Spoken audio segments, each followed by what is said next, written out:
성장해서 돌파하라. 그것으로 이제 마지막 6번째 시간입니다. 이제 지난 시간까지 한번 살펴볼게요. 이제 분별력에 대해서 배웠고요. 그다음 체험에 대해서, 그다음에 어떻게 하면 전투력을 길러야 되는지, 그다음에 기도에 대한 것, 그다음 태도에 대한 것을 나눴습니다. 그래서 디모데전서 1장, 2장 이렇게 쭉 살펴보면서 거기에 맞는 하나님께서 우리를 어떻게 성장하시는지에 대해서 함께 살펴봤어요. 오늘은 이 영향력에 대해서 좀 같이 살펴보려고 합니다. 영향력이란 흔적입니다. 내가 지나간 자리마다 남는 자취가 곧 나의 영향력입니다. 왜냐하면 영향력은 주는 것이거든요. 그래서 내가 흔적을 남길 때마다 그 흔적을 통해서 우리가 영향력을 주고 받는다라는 겁니다. 오늘 본문 보니까 조금 이렇게 독특한 점이 있죠. 계속해서 여성에 대해서 나옵니다. 왜 여자에 관한 말씀인가라고 생각할 수도 있는데, 이 여성의 단정함, 그리고 교회 내에 어떤 제한적인 역할이라든지 아니면 아담과 하와 같은 주제로 이렇게 읽히기도 합니다. 그래서 사실 이 말씀 본문을 봤을 때 이 영향력과는 이렇게 좀 잘 연결이 안 되는 것처럼 보일 수도 있습니다. 그런데 우리가 말씀을 조금 더 깊이 보면 우리가 보이는 것들이 있습니다. 사실 이 사도 바울이 말하는 것은 교회에 관한 메시지거든요. 그래서 그 당시에 남자와 여성들의 문화적인 배경들이 있었지만 그것을 총합해서 이 메시지를 주고자 하는 것은 교회에 관한 말씀입니다. 그래서 우리는 이 교회가, 우리 모두가 이 말씀을 어떻게 받아들여야 되는지를 한번 생각하면서 같이 말씀을 풀어가도록 하겠습니다. 그래서 교회 안에서 어떻게 영향력을 발휘할 것인가에 관한 이제 내용입니다.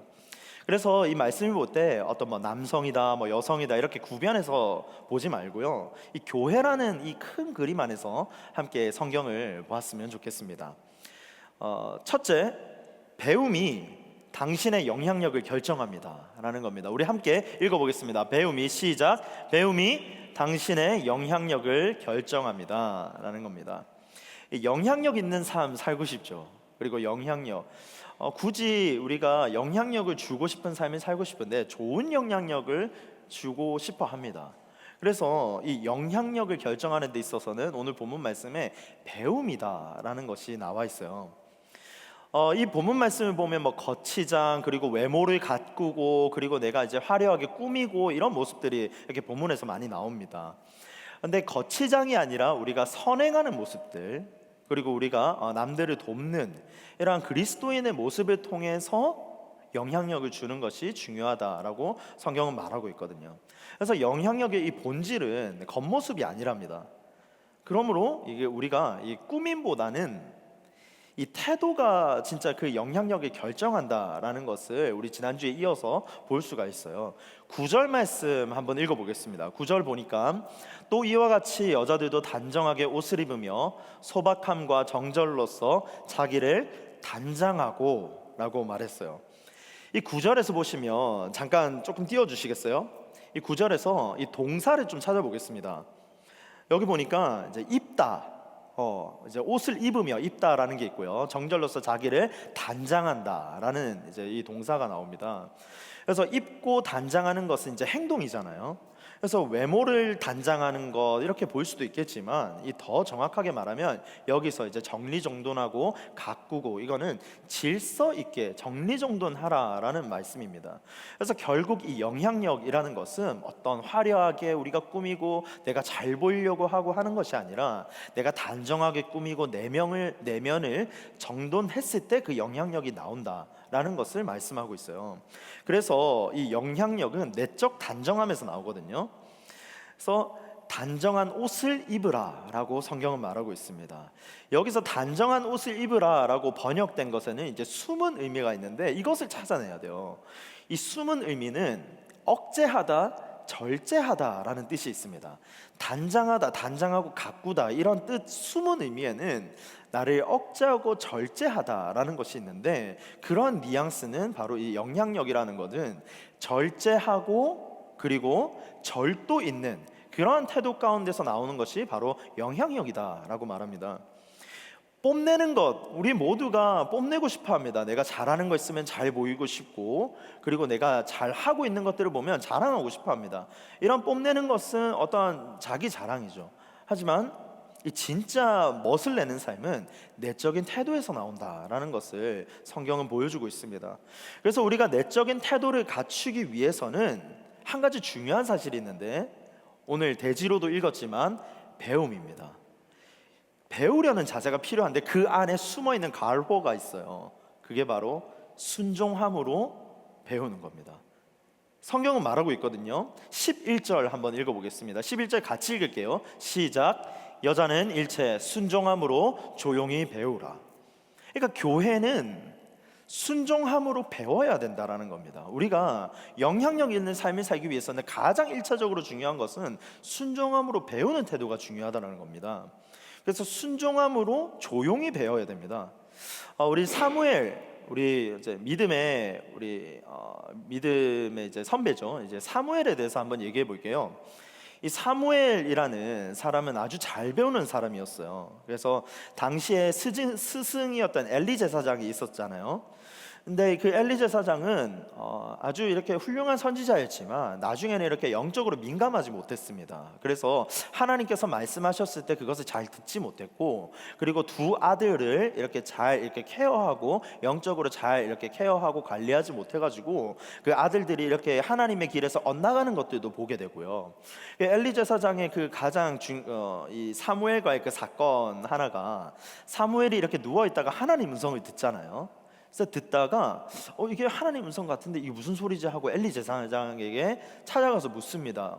제가 무슨 소리를 들었는데 하니까 엘리 제사장의 반응이 어땠냐면, 그거 아니다, 너 지금 헛것 들었으니까 가서 그냥 다시 잠이나 자라, 이런 태도로 말하고 있어요.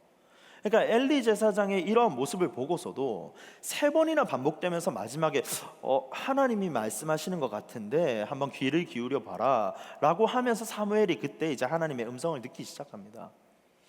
한번 이 그림을 한번 상상을 해볼게요. 엘리 제사장이 있고요, 그리고 사무엘이 있습니다. 그러니까 엘리 제사장의 그러한 잘못된 태도, 부족한 태도들도 사무엘이 알았을까요, 몰랐을까요? 알아요. 아는데 순종함으로 그 엘리에게 배웁니다. 하나하나 이렇게 배워가면서 그 사무엘이 성장을 하거든요. 그리고 스승의 그런 모습들을 이렇게 잘 부족한 모습이나 그런 것들을 알았어도 이렇게 보스에 대한 태도, 리더한테 대한 태도를 이렇게 사무엘이 잘 보여줍니다. 그 후로 이제 사무엘이 이스라엘의 이제 선지자로 이렇게 쓰임을 받게 되죠. 요셉, 우리 잘 아는 인물입니다. 요셉 너무 잘 알죠. 요셉이라는 인물은 누구보다 억울한 삶이 살았잖아요. 눈물 없이 이렇게 보일 수 없는 한 편의 드라마가 바로 요셉의 스토리입니다. 그런데 요셉이라는 사람의 특징도 바로 순종함으로 배우는 사람이었어요. 왜 그럴까? 이 애굽의 종에 있을 때 요셉이 했던 것은 그 애굽의 언어와 문화들을 배웁니다. 그리고 종의 신분으로 있을 때도 종들을 관리하는 리더십들을 배우거든요. 그리고 보디발에게 갔을 때도 그 안에서 그 보디발에게 그 모든 것들을 배웁니다. 보디발의 아내에게 억울함을 당합니다. 감옥에 갔어요. 그런데 그 안에서도 잡혀왔던 술 관원장이 만나죠. 그 안에서 그 모든 국사와 이런 정책과 정치 상황들을 배웁니다. 그래서 그런 상황들을 통해서 지금 요셉이 계속해서 하나씩 배워가면서 성장을 하고 있습니다. 자신이 이렇게 뛰어나려고 뭔가 행동했던 것은 아닌데, 항상 그 요셉의 스토리에서 보면 그 지점마다 그 자리에서 항상 배우는 태도로 성장하는 것을 봤습니다. 그리고 그 자리를 받아들이고요, 모든 순간을 배움의 자세로 여깁니다. 총리가 되었을 때 그가 했던 것은 그동안 배웠던 거를 써먹는 거예요. 그 고난의 시간과 그 어려운 시간들을 다 겪으면서 모든 것들을 배워서 총합해서 그거를 써먹는 때가 바로 총리의 때였다라는 겁니다. 그래서 배우지 않으면 써먹을 수가 없어요. 저는 이 요셉의 스토리를 보면서 좀 이런 상상을 해봤습니다. 요셉이 나중에 이렇게 형들을 용서를 하잖아요. 근데 용서를 할 때 요셉이 딱 형들을 마주쳤을 때 그 한순간에 갑자기 뭔가 하나님께서 파워풀한 뭔가 임팩트를 주셔가지고 용서를 할 수 있었을까? 아니면 뭔가 다른 게 있었을까라고 성경을 따라가 봤습니다. 근데 요셉의 그 스토리를 보면 저는 그게 아니라고 봐요. 이 보디발의 아내에게 배신을 당하잖아요. 배신을 당하고 감옥에 있을 때 얼마나 많이 곱씹겠습니까? 그 안에서 용서라는 것을 배웁니다. 그리고 감옥에 갔을 때 술관원장의 꿈을 해석해 주잖아요. 해석해 주고 나를 기억해 달라고 하는데 어떻게 됩니까? 아예 까먹어요. 아예 요셉을 잊혀집니다. 그 가운데서 얼마나 배신감을 느끼겠습니까? 그런데 그 안에서 단련되면서 그 사람에 대한 이해와 용서의 시간들을 배웠을 거예요. 그리고 형들을 만났을 때 그동안에 쌓은 스킬을 쌓아서 그 형들에게 만납니다. 그리고 용서하는 거죠. 물론 하나님의 특별한 은혜가 있었겠지만 요셉의 생애를 봤을 때 그러한 모든 그 지점마다 하나님의 훈련들이 있었다. 그런 배움의 시간이 있었다라고 우리는 상상해 볼 수가 있습니다. 이 한근태 씨라는 분은 여기 이 배움에 대해서 이렇게 말합니다. 교실이나 책상만이 배움의 장소가 아니며 실제 현장에서 관계 속에서 문제와 마주하는 자리에서 배우는 것이 더 많은 통찰을 준다. 실제 현장에서 내 삶에서 내 관계 가운데서 우리가 있는 이 지점에서 배우는 것이 훨씬 더 큰 통찰을 준다라는 겁니다. 이 요셉이라는 인물은 삶의 현장에서 지금 마주했습니다. 그리고 그 마주한 현장에서 배웠습니다. 또 한 명의 인물을 한번 소개해 볼게요. 우리가 지금 디모데 전서를 읽고 있잖아요.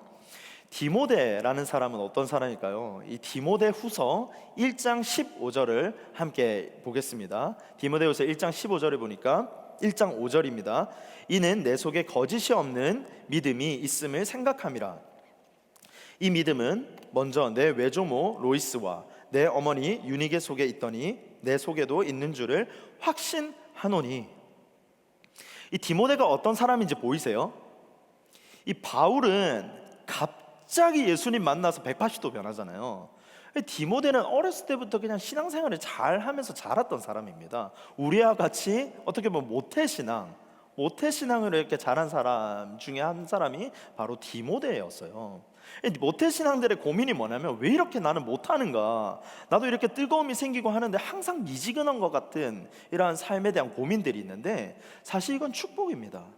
어렸을 때부터 하나님의 말씀을 배워가면서 꾸준히 성장하고 있는 거거든요. 그래서 이 디모데의 삶을 보면 어머니 그리고 할머니로부터 신앙을 배워갑니다. 이러한 가정에서 자란 게 바로 디모데였어요. 그래서 디모데는 이 믿음의 유산을 잘 이어봤습니다. 잘 배운 사람이었고요. 그리고 할머니와 어머니로부터 신앙을 배웁니다. 나중에는 결국 바울의 제자가 되고요. 그리고 교회의 지도자가 됩니다. 처음 교회를 세웠을 때 바울은 어떤 임팩트 있는 영향력 있는 사람이 있지만 이 교회를 갖고 가고 교회를 안정시키면서 이 교회를 꾸준히 성장시킨 사람은 디모데와 같은 사람이었다라는 겁니다. 그래서 디모데에서도 볼 수 있듯이 이 영향력이라는 것은 결국 이 꾸준한 이 배움에서 시작된다라는 겁니다. 바울은 오늘 본문에서 배우라라고 말하거든요. 그래서 영향력은 하나님의 말씀을 듣고 배우는 태도에서 시작된다라는 겁니다. 그래서 우리는 가르치는 것보다 먼저 해야 되는 것은 뭐라고요? 배우는 거예요. 가르치는 것보다 먼저 하는 것은 배우는 겁니다. 그래서 먼저 필요한 것은 배우는 겸손이 필요해요. 잘 배우는 사람의 두 가지 특징이 있습니다. 하나는 요란하지 않고요, 하나는 겸손히 배웁니다. 요란하지 않고 겸손히 배우는, 잘 배우는 사람들의 특징입니다. 여러분 지금 한번 상상해 보겠습니다. 여러분이 지금 내가 생각하는 가장 영향력 있는 사람 한 사람은 지금 잠깐 떠올려 보세요. 뭐 어떤 CEO가 될 수도 있고 아니면 내 주변의 지인이 될 수도 있고 영향력을 주는 사람 있잖아요. 근데 그 사람들의 특징이 가만히 이렇게 보면 내가 이랬는데 내가 저랬는데 이렇게 막 뽐내고 이러지 않습니다. 꾸준히 쌓아왔던 그냥 스스로 드러나는 삶이거든요. 그래서 항상 그의 삶들을 보면 우리는 결과론적으로 결과만 보지만 사실 그들의 인생 가운데서는 꾸준한 침묵의 시간이 있었다라는 겁니다. 또한 이 배움이라는 것은 낯섦에서 시작됩니다. 이 당시 여성들에게 배우라라고 말하잖아요. 이건 이 말 자체가 말이 안 되는 거예요. 여성들에게 배우라라는 것은 당시 이 여성들이 배울 수 있다라는 것은 문화적으로 말이 안 되는 사건입니다. 불가능한 일이거든요. 근데 사도 바울은 여기서 교회를 향하여 배우라라고 말합니다. 여성들은 배움의 기회가 없었고요, 불가능했습니다. 근데 교회라는 곳에서 배움의 기회라는 것을 얻게 됩니다. 그 일을 누가 시작하신 것이냐? 하나님이 하신 거예요. 여러분, 이 하나님이 참 우리가 보면 하나님이 익숙한 것 같거든요. 네, 우리가 날마다 기도하고 그리고 하나님께 찬양하고 하나님 말씀하고 말씀 듣고 이러면서 하나님이 좀 익숙한 분 것 같은데, 사실 잘 보면 하나님이 좀 낯설어요. 기도하면 좀 낯설게 다가오고요, 내가 기도하면서 얻었던 공식들이 있는 것 같은데 어떨 때는 그 공식을 벗어나는 것 같습니다. 하나님이 참 이렇게 좀 놀랍죠. 하나님을 만나면 그럴수록 또 새롭다라는 겁니다. 우리가 하나님을 아버지 부르면서 기도하죠. 말씀과 기도로 가까이 하시죠. 네, 말씀과 기도로 이렇게 가까이 하시잖아요. 근데 실제로 그분을 만나면 우리 생각과 조금 달라요. 조금도 아니고 좀 많이 다른 것도 봅니다. 그 근거 말씀이 이사야에 있어요.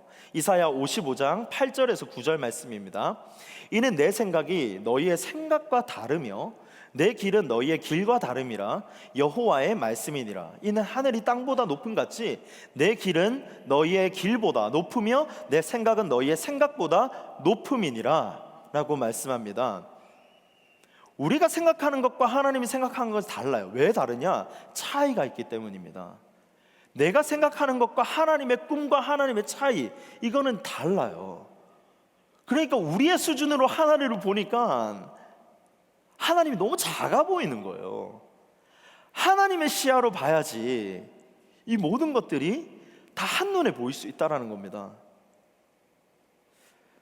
하나님의 생각이 더 크고요, 높기 때문에. 그리고 하나님이라는 것은 이 익숙한 이미지에 항상 갇히지 않습니다. 늘 우리를 낯선 자리로 인도하시거든요. 모세 어떻습니까? 이 모세라는 인물은 광야에서 이제 떨기나무 가운데 불타는 떨기나무를 만나잖아요. 태어나서 처음 본 거예요. 그거 항상 낯설게 만납니다. 그리고 거기서 이제 모세를 부르시잖아요. 이 모세 스토리에서 또 우리가 잘 알려진 이 홍해 사건 있죠. 낯설어요. 처음 봅니다. 갑자기 바다가 갈라지잖아요. 하나님의 역사가 이렇다는 겁니다. 아브라함은 낯선 땅에서 민족의 아버지가 됐어요. 원래 있었던 자리에서 민족의 아버지가 된 것이 아니라 낯선 곳으로 하나님께서 인도하시고 그 낯선 가운데서 하나님의 그 민족의 아버지를 이끄신 분이 바로 하나님이라는 겁니다. 제자들 얘기해 보겠습니다. 제자들이 풍랑 가운데서 어떤 저 한 분이 이렇게 다가와요. 물을 걸으면서 다가왔는데 제자들이 뭐라고 했는지 아십니까? 유령이다, 저 귀신이다 라고 했어요. 근데 가까이 와서 보니까 누굽니까? 예수님이에요. 잘 알았다고 생각하는 예수님조차 잘 몰라요, 우리는. 그런데 그런 낯선 만남 가운데서 예수님께서 풍랑을 잠잠하게 하시는 것이 하나님의 역사입니다. 그런 분이 우리 예수님이고요. 그래서 제자들 또한 이런 낯선 만남, 그리고 낯선 부활의 사건을 통해서 인생의 역전이 됩니다. 제자들의 사건은 십자가에서 변하지 않아요. 정말 예상치도 못한 부활의 사건 가운데서 인생이 바뀌게 됩니다. 이게 하나님의 역사입니다. 사랑하는 청년 여러분, 하나님이 정말 익숙한 분 같지만 낯설지 않습니까? 잘 아는 것 같지만 잘 몰라요. 그런데 하나님은 이 낯선 만남을 통해서 정말 기적을 일으키십니다. 우리가 화려함으로 치장하고 우리가 외적인 것들을 다 가꾸고 이런 것들은 좀 익숙할 수 있어요. 우리가 원래 했던 것들. 그런데 단장함을 이루고 그리고 하나님의 말씀 앞에서 다시 정돈하라 하는 것은 좀 낯설어요. 좀 어려워요. 하지만 이것을 통해서 하나님은 역사하십니다. 소박함, 정절, 이렇게 단정함, 절제 이런 거 우리랑 잘 안 어울리거든요. 근데 이것을 통해서 하나님이 역사하신다라는 겁니다. 몸에 잘 안 맞을 수도 있고요. 여러분, 예수님의 옷을 입으면 여러분 옷에 잘 맞아요? 전 잘 안 맞더라고요. 예수님 옷을 입은 것 같은데 항상 이렇게 낯섭니다. 그런데 우리가 이 예수님의 그 낯선 옷을 입었을 때 그것을 통해서 우리가 그 체형을 바꿔가는 겁니다. 하나님은 그것을 통해서 역사하신다라는 겁니다. 이것을 들고 본문의 마지막 절은 이렇게 말해요. 구원을 얻으리라. 15절에서 구원을 얻으리라 하거든요. 낯설고 어렵고 이런 배움을 통해서 결국 마지막 정점에는 구원을 얻으리라. 하나님의 역사가 분명히 있다라고 성경은 지금 15절에서 기록하고 있습니다. 여러분, 진짜 성장하기를 원하십니까? 여러분, 한번 물어볼게요. 여러분, 정말 성장하기를 원하십니까? 한 번 더 물어볼게요. 정말 진심으로 여러분, 정말 성장하기 원하세요? 정말 성장하기 원한다면 가장 순서는 하나님의 말씀 앞에, 좀 하나님의 음성 앞에 순종함과 배움으로 출발하시기를 바랍니다. 여러분, 진짜 이 영향력을 키우기 위해서 지금 무엇을 지금 배우고 있어요? 어떤 라이센스 아니면 뭔가 이런 교양을 쌓고 있습니까? 우리가 지금 살아가는 삶 자체가 낯설 수가 있어요. 과거는 내가 떠올릴 수가 있는데 미래는 내가 떠올릴 수가 없거든요. 앞의 일은 내가 모르기 때문에 낯섭니다. 하지만 주님과 동행하는 한 걸음이 내일을 만들고 그 내일 가운데 주님께서 역사하실 줄로 믿습니다. 중요한 사실이 있습니다. 낯설기 때문에 배울 수가 있어요. 모르니까 배울 수 있습니다. 무엇이든 간에 여러분의 삶의 현장 가운데서 하나님께서 말씀하실 때 그것을 배움의 기회로 삼으시기를 바랍니다. 낯설면 정말 유심히 보게 돼요. 관찰하게 되고요, 문제를 해결하려고 노력하게 됩니다. 그래서 오늘도 여러분은 지금 낯섦을 통해서 배우고 있다라는 겁니다. 우리가 뭐 결혼하신 분들도 있고 연애를 하시는 분들도 있지만 낯설어요. 매일매일 다릅니다. 저도 아내를 대화를 할 때만 매일매일 달라요. 왜 이렇게 생각하지? 이게 맞는 것 같은데 왜 다른 얘기를 하지? 매일매일 낯설어요. 하지만 그 낯섦을 통해서 아, 그렇구나, 하나님이 나의 부족한 점을 보게 하셨구나, 이것을 통해서 하나님이 나를 깨닫게 하셨구나, 이런 시간들을 경험한다라는 겁니다. 사랑하는 청년 여러분, 오늘 이 자리를 배움의 기회로 삼으시기를 바랍니다. 여러분이 함께 있는 공동체 안에서 배움의 기회로 삼으시길 바랍니다. 그렇게 해서 오늘도 내일도 조금씩 더 성장하는 우리 청년 공동체가 되기를 주님의 이름으로 축복합니다. 둘째로, 오래 익은 열매가 영향력을 증명합니다 라는 겁니다. 함께 읽겠습니다. 시작. 오래 익은 열매가 영향력을 증명합니다 라고 합니다. 사람은 영향을 주는 존재입니다. 동시에 영향을 받는 존재입니다. 영향력에 있어서는 좋은 점이 있어요. 그런데 나쁜 점도 있어요. 누구한테 배우냐가 중요해요. 14절 한번 보겠습니다. 14절에 아담이 속은 것이 아니고 여자가 속아 죄에 빠졌음이라 라고 성경은 말하고 있습니다. 이 하와가 누구한테 속아요? 뱀에게 속아요. 하와가 뱀에게 속음, 거짓, 이것을 배웁니다. 그러니까 아담에게 어떻게 하죠? 속입니다. 배운 대로 가르쳐요. 부정적인 영향을 받으면 부정적인 것들이 나가게 됩니다. 잘못된 스승을 만나면요, 잘못된 가치관을 배우게 되고 잘못된 것을 가르치게 됩니다. 대신에 이 성경에서 보면 좋은 영향력을 줄 수 있다라고 합니다. 그 비결을 15절에 숨겨놨어요. 우리 디모데전서 2장 15절을 함께 읽겠습니다. 시작. 그러나 여자들이 만일 정숙함으로써 믿음과 사랑과 거룩함에 거하면 그의 해산함으로 구원을 얻으리라. 여러분, 믿음, 사랑, 거룩, 이 방법 선택하면 느려요. 느리잖아요. 이 한 여성이 임신을 해서 출산하기까지 대략 거의 1년 가까이 10개월 이렇게 아이를 베고 있지 않습니까? 시간이 지날수록 고통이 더합니다. 몸이 더 무거워지고요. 인내하고 참습니다. 얼마나 오래 버텨야 됩니까? 이 새라는 존재는 이 알에서 깨어나기까지 그 어둠의 시간을 참고 견디면서 밖으로 나오게 되거든요. 우리가 운전을 하다 보면 큰 산이 보일 때가 있습니다. 큰 산에 넘지 못하는데 가만히 들여다보니까 터널이 보여요. 그 터널을 통과해야 됩니다. 그 짓누르고 있는 것을 터널이 이렇게 버티고 있는데, 터널을 지나갈 때 어둠을 간다는 건 내가 알아요. 근데 그 어둠을 통과하면 그 끝에 빛이 보입니다. 이것이 우리 삶의 원리입니다. 우리가 짓누르고 있는 거대한 산을 통과하기 위해서 어둠을 통과하는 것처럼, 우리 한 영혼이 우리가 꿈을 품고 영향력 있는 삶을 살기 위해서는 정말 오래 익어야 된다라는 겁니다. 열매를 맺기 위해서는 시간이 필요해요. 그래서 성경은 이렇게 말합니다. 15절에 보니까 거하면이라고 말합니다. 열매를 맺기 위해서는 거해야 된다라는 겁니다. 고요하게 인내하면서 묵히는 그 자리에 오랫동안 머물러야 한다라는 겁니다. 무르익어야 된다랍니다. 지속의 힘을 믿으시기 바랍니다. 꾸준함을 유지해야 됩니다.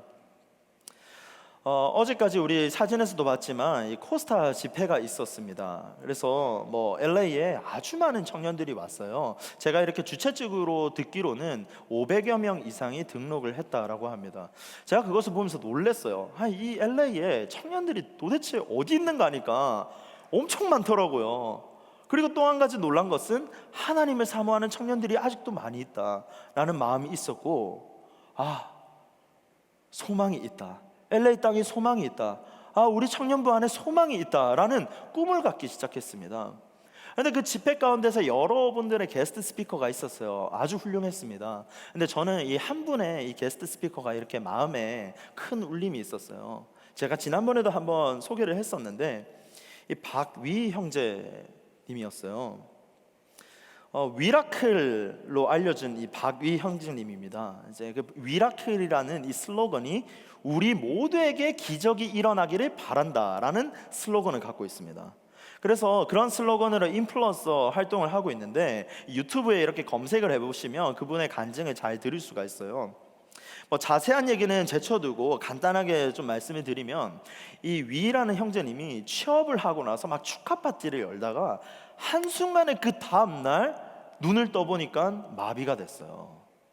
그리고 눈만 껌뻑껌뻑거리는데 의사에게 들려오는 소리는 당신은 이제 앞으로 평생 동안 전신마비자로 살아갈 것입니다 라고 얘기합니다. 취업하고 축하 파티하고 너무 이렇게 펼쳐져 있는 인생인데 한순간에 갑자기 전신불구자가 됩니다. 여러분 한번 상상해 봤어요? 저도 상상이 안 되더라고요. 갑자기 인생이 180도 좋아지는 게 아니라 최악의 상황으로 갔어요. 쇄골 밑으로 전혀 움직일 수 없게 되고요. 한순간에 모든 것을 잃어버립니다. 그때 하는 거 있잖아요. 우리도 똑같이 하잖아요. 하나님, 한 번만 다시 정상으로 돌려주면 하나님 일하겠습니다. 이렇게 기도했다고 합니다. 그래서 그 병원 위에 올라가서 기도하고 하는데, 이게 하나님이 항상 그렇잖아요. 좀 해주시면 되는데 잘 안 해줘요. 기도하고 다음날 뭔가 일어날 것 같은데 그렇게 안 하잖아요. 여전히 그 자리에 있습니다. 근데 기도하다가 하나님께서 자기보다 더 최악의 사람들을 보게 하시는 거예요. 그 위형제의 그 삶 가운데서 자기의 모습을 통해서도 소망을 줄 수 있는 사람이구나 라는 것을 깨닫기 시작합니다. 그러면서 우리 모두에게 희망, 우리 모두에게도 소망이 있다, 기적이 일어날 수 있다 라는 슬로건으로서 예수님을 전하면서 활동을 하고 있습니다. 하나님, 나는 다른 사람에게 희망을 주는, 정말 기적을 전하는 사람이 되겠습니다 라는 마음가짐과 함께 다시 일어나기 시작해요. 그때부터 이제 시작됩니다. 재활훈련을 했거든요. 재활훈련, 우리 다치면 잘 아시지만 재활훈련이 쉽습니까? 피나는 노력으로 운동을 하더라고요. 이 좌약이라는 것을 손에 묻혀서 이렇게 엉덩이 쪽에 이렇게 돼야지 이렇게 모든 것들 이제 해결을 할 수가 있는데, 감각이 없으니까 이것을 찾는 게 너무 어려웠다고 해요. 그러니까 이제 그러한 고통의 순간, 이 좌약을 매일매일 버리는 거예요. 그러한 피나는 순간들을 통해서 결국 나중에는 스스로 할 수 있게 되는 놀라운 일도 이렇게 일어나게 됩니다. 로봇에 의존해서 걸으면서 막 이렇게 운동을 하기 시작하고요. 집에 가서는 상체를 침대에서 휠체어로, 휠체어에서 침대로 옮기는 그러한 기적까지 일어나게 됩니다. 그분이 하셨던 말씀 중에 가장 인상 깊었던 게, 무대에서 저기 문까지 가려면 보통 사람이면 1분도 안 걸려요. 그런데 위 형제는 상체를 일으켜서 몸으로 기어가야 되기 때문에 아마 30분이 걸릴 거다라고 합니다. 그런데 그 모습을 통해서도 하나님께 영광을 돌릴 수 있다는 거예요. 그 모습을 통해서도 하나님께 영광이 되고 많은 사람들에게 기적을 보여줄 수 있다는 겁니다. 위 형제가 일상생활을 할 수 있다는 것은 정말 불가능에 가까웠다 합니다. 그러나 포기하지 않고 꾸준하고 노력하는 결과 결국 사랑하는 아내도 만나고요, 그리고 결혼도 하고요, 지금은 단 한 사람에게 그 예수님의 희망을 주는 사람으로 살아가고 있습니다. 여러분, 한번 상상해 보겠습니다. 이 사람들은 늘 결과지만 보거든요. 근데 레주메를 봤을 때, 레주메에 우리 이력들이 써 있잖아요. 근데 그 이력 안에는 수많은 그 과정들이 있어요. 우리가 단지 레주메를 냈을 때 그것은 한 종이지만, 그 과거부터 있었던 그 수많은 과정 가운데 하나님의 역사들이 지금 묻어나 있는 겁니다. 하지만 사람들은 레주메 결과지만 봅니다. 하지만 우리는 알죠. 자기 자신은 알아요. 하나님이 나와 함께 하셨다라는 것을 자기 자신은 분명히 압니다. 그 과정 가운데 하나님이 함께 하셨고요, 그리고 어둠의 과정 가운데 하나님이 함께 하셨다는 것을 알아요. 그렇기 때문에 가능했고, 영향력 있는 인생 이면에는 내가 진짜 얼마나 어둠의 이 시간들이 있었는지 아느냐라는 것은 본인이 알아요. 참는 시간이 있습니다. 이 조용히 무르익는 시간이 있습니다. 반드시 있어요. 이 영향력이 큰 사람일수록 큰 고난이 있고요, 문제가 작으면 작은 기적이 있다고 하잖아요. 문제가 크면 큰 기적을 낳습니다. 그래서 저는 강준민 목사님의 말씀을 인용하고 싶습니다. 문제는 기적을 만드는 재료다. 문제는 기적을 만드는 재료입니다. 커트 톰슨의 고통을 지나는 중입니다 라는 책에 보면 이런 말이 있어요. 가장 깊은 고통 가운데서도 도무지 상상할 수 없는 방식으로 아름다움과 선을 이루시는 성령의 역사를 증언하고 싶다. 여러분, 고통 가운데서도 하나님의 임생을 전하고 싶지 않으십니까? 정말 성령의 역사를 정말 자랑하고 싶지 않으십니까? 인생의 길을 걸어갈 때는 편법이 빨라요. 쉽게 배운 것은 쉽게 잊고요, 그러나 어렵게 배운 것은 오래 갑니다. 정곡법이라고 하죠. 정통. 정곡법은 느려요. 정도라고 하죠. 바르게 걷는 거죠. 바르게 걷는 것은 어렵습니다. 그리고 아주 느립니다. 그 과정이 순탄하지도 않습니다. 고통스럽고요. 그럴 때 사람들은 이렇게 말할 거예요. 제발 좀 편법 좀 쓰라고. 너 인생에 왜 자꾸 그렇게 좀 이렇게 투박하게 살아가냐. 제발 편법 좀 써라 라고 아마 귀에다가 얘기할 거예요. 제 마음속에도 이런 속상함이 있는 것 같습니다. 편법 좀 쓰라고. 프로그램도 화려하고 뭔가 멋진 퍼포먼스면 되지 않겠냐고. 그런데 하나님께서 저에게 주시는 강한 마음이 있습니다. 확신이 있어요. 정곡법이 이긴다. 정도를 걸으면 된다. 정곡법이 이기는 날이 온다라는 확신이 있습니다. 정직이 이긴다. 저는 성격상 화려한 것도 잘 못하고요, 이렇게 뭐 유쾌하거나 사람을 웃기거나 이런 것도 잘 못해요. 그런데 한 가지는 할 수 있을 것 같아요. 노력해 볼 수 있을 것 같아요. 한 영혼이 하나님께로 가도록 도와주는 거는 해볼 수 있을 것 같습니다. 제가 화려하거나 뭔가 치장을 한다던가 뭔가 이렇게 퍼포먼스를 한다던가 이런 거 잘 못하지만, 그냥 한 영혼이 하나님께로 가도록 가이드 해주는 거는 내가 도와줄 수 있겠다라는 생각이 들었어요. 말씀 앞에 가도록 돕겠습니다. 기도의 자리로 갈 수 있도록 돕겠습니다. 정말 하나님을 만나고 예수님 안에서의 그런 풍성한 삶을 살도록 제가 돕겠습니다. 정말 예수님의 사랑을 인도해 보도록 제가 노력해 볼게요. That's it. 그거면 되지 않을까요? 한 영혼이 주님을 만나고 주님을 만나서 기적하는 삶, 기적을 경험하는 삶, 그리고 그 안에서 소망을 품고 살아가는 삶, 그거면 되지 않겠습니까?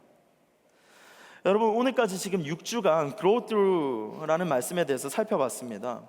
꾸준한 성장이 무서운 거예요. 지금 가랑비에 옷 젖듯이 하나씩 하나씩 배워갔습니다.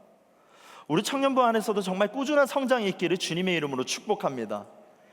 큰 나무를 잘 보면 세월의 흔적이 남아 있습니다. 시간이 걸려도 정도를 한번 걸어보시길 바랍니다. 반드시 진짜 그 선한 영향력 있는 인생을 살게 될 줄로 믿습니다. 그러나 우리가 이 지점에서 잊지 말아야 할 것이 있어요. 어둠이 있습니다. 어둠은 터널입니다. 하지만 그 터널을 지나면 빛이 있습니다.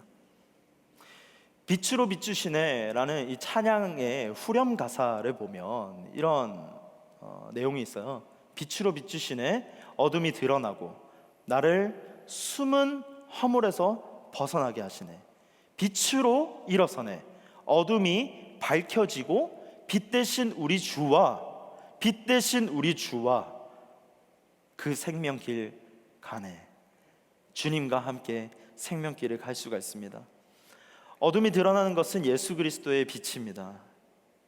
어둠, 터널, 고난의 과정, 허물 가운데서 벗어나게 하시는 분은 우리 예수님이신 줄로 믿습니다.